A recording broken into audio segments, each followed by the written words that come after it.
অনেকদিন পর নিজেকে নিয়ে কিছু কথা লিখলাম। ধ্বংসের দিকে তাকিয়ে মুচকি হাসি দেওয়া অদ্ভুত মানুষ আমি। হয়তো আমি পাগল, হয়তো অনুভূতির ভিতরে কোন এক গভীর অতল দুঃখ বাসা বেঁধেছে।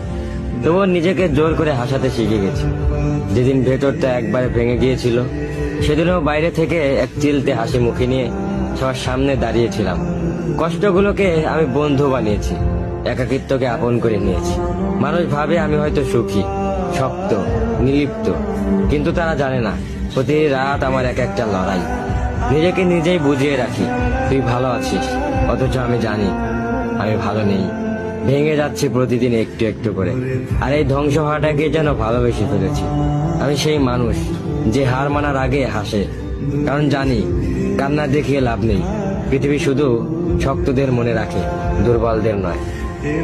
তাই আমি অদ্ভুত, আমি অনুভূতির আগুনে পুড়ে যাওয়া নীরব যোদ্ধা।